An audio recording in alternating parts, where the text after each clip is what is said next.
Bom, então vamos falar da filosofia de Hobbes. Ele estabelece como seria a condição humana fora da sociedade civil, ou seja, antes do chamado pacto social. Como seria o estado de natureza do homem antes das leis? É disso que vamos falar. Nesse sentido, para o autor, toda e qualquer sociedade, nesses termos de estado natural, sempre terão apenas dois objetivos: ora lucro, ora glória. E esses objetivos são almejados essencialmente por amor próprio. A própria imagem como centro de tudo. A simples e pura soberba. Meus amigos, estamos falando do estado de natureza. É como o homem é inclinado a agir. Um comportamento intrínseco à sua essência. Então tudo que eles fazem, tudo que nós fazemos, nunca é pensando em um bem coletivo. Tanto que nos afastando do chamado medo, a natureza humana tenderia muito mais pelo domínio do que pela construção de uma sociedade em si. E o ser humano, nesse estado de natureza, é dotado de toda liberdade possível. Ele não é limitado por nada. Não é limitado por nada. Podendo fazer o que quiser e quando quiser. Em razão dessa natureza de se pensar, imagina-se que essas sociedades não cíveis, estamos falando do estado de natureza, repousam sobre uma espécie de medo mútuo. Um indivíduo com medo do outro, todos aflitos e com constante iminência de conflitos. Portanto, esse medo, ou aflição, como queira chamar, decorre do fato de que todos, repito, todos, são iguais por natureza. Todos possuem, essencialmente, a mesma razão, a mesma motivação para pensar. Ele chama isso de verdadeira razão, que rege o que chama de leis de natureza. As leis de natureza dão origem a muitos preceitos lógicos, reflexivos, meditativos, que depois, ao decorrer da redação do livro, será estabelecido pelo autor e vamos falar também mais tarde sobre isso nesse vídeo. E como todo ser humano é dotado de razão, é procedente que todos cumpram com sua parte na lei natural. E um dos preceitos fundamentais é o que tange a chamada retenção de direitos. Para Hobbes, não existe retenção de direitos. E o que isso implica? Ou o direito é transferido ou ele é renunciado. Um perde para o outro ganhar. Um doa para o outro receber. Caso contrário, é impossível ter tudo. É impossível ter a liberdade plena. Os que vivem sob uma lei, aqueles que são regidos por uma lei, estes não são obrigados a realizar a ação que prometeram simplesmente porque fizeram o voto, ou simplesmente porque é o moralmente certo, ou religiosamente certo, ou simplesmente porque é o certo a se fazer, ou simplesmente porque você quer fazer. Me empolguei. Desculpa, me empolguei.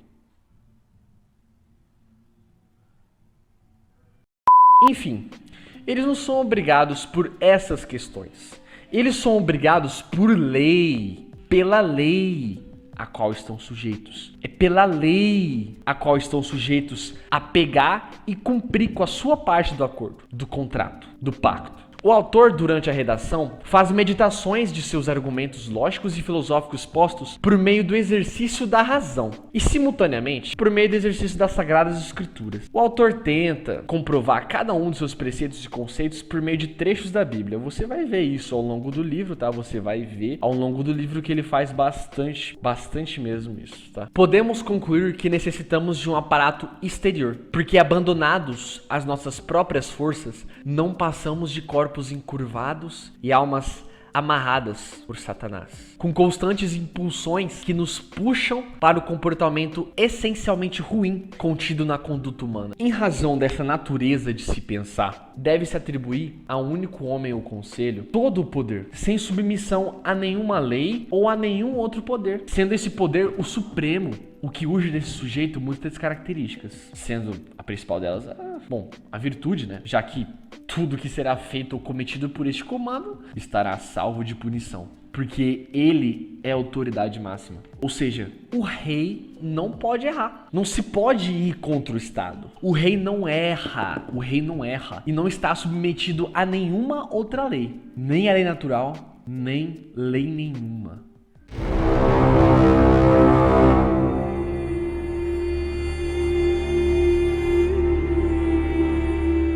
Para Hobbes, a natureza humana é violenta e insociável. Isso nos coloca em um constante estado de guerra. Justamente por isso, nós também viveríamos em um constante estado de medo da morte, ela estaria sempre iminente. Daí vem o contrato social, ele vem com uma trégua entre os seres humanos. Ele vem para garantir a segurança e garantir a vida para todas as pessoas. Uma coisa interessante é que a desigualdade social surge com o próprio contrato. No estado natural do ser humano, ela não existe. Já no contrato social, estabelecem-se também os estratos sociais e a partir disso surge a desigualdade social. Dentro de qual sistema, qual organização e tipo de governo que ocorreria, de acordo com Hobbes, esse contrato? Para ele, o mais ideal, o melhor seria uma monarquia absolutista. Interessante que ele levanta dentro da sua obra uma discussão que é pretérita ao próprio autor, a discussão dos tipos de governo e qual deles seria o melhor. Os próprios gregos e romanos discutiam isso. Existe a obra da República do Cícero que entrava com essa mesma discussão, que é com a decisão que os homens têm que ter entre escolher entre uma monarquia, uma democracia e uma aristocracia, e as suas facetas negativas, bem como essas outras facetas negativas, que são a tirania, a anarquia e a oligarquia. Na visão de Hobbes, por exemplo, o melhor cenário seria o da monarquia. Primeiro, porque o poder está centrado em um homem só, e se esse homem é bom, então o governo todo vai ser bom. Já se o monarca for uma pessoa ruim, despreparada, então o governo será ruim. E a partir disso ele acredita que a monarquia seria o melhor porque é uma aposta.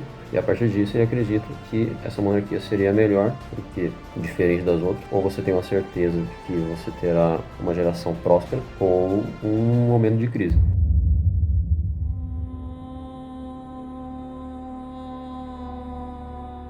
Bom, seguindo essa linha de raciocínio, agora nós podemos tratar um pouco melhor a respeito dos conceitos que são definidos pelo Hobbes, para que assim nós entendamos o seu ponto de vista. Primeiramente, o Hobbes ele faz uma diferenciação entre lei e conselho. Para ele, o conselho ele é expositivo, mas dependendo da atribuição dada pela pessoa que escuta, ele pode ter o seu caráter subjetivo, ou seja, o conselho ele tem um fim definido por quem recebe ele, enquanto a lei ela tem o seu fim definido por quem a decreta. E dentre essas leis, o Hobbes ele define a lei distributiva e a lei punitiva. Ele diz que a lei em si ela é distributiva, porque o legislador ele estabelece o que você pode ou não fazer, pode ou não omitir, a liberdade que tem e não tem, e até mesmo os direitos em si. Mas para que esses direitos eles sejam protegidos e garantidos, é necessário também a existência da lei punitiva. E o Hobbes ainda aponta que se não houvesse a lei punitiva, não adiantaria a distributiva. Além disso, ele também define doação, convenção e contrato. Para o Hobbes, a doação é um ato livre e completamente ausente de obrigações, é um ato de plena reciprocidade, diferente do contrato, que é um ato de obrigação que envolve dois ou mais indivíduos. Agora, a convenção é quando uma das partes cumpre com o contrato e a outra não. E aí surge o chamado crédito. O Hobbes também fala a respeito da justiça e da guerra. Para ele, a espada da justiça é o poder de punir, enquanto a espada da guerra é o poder de declarar guerra ou também de declarar paz. E ele ainda aponta que esses poderes eles são concedidos ao monarca, a quem também se pode atribuir deveres, porque como o monarca é quem governa, ele tem por si obrigações.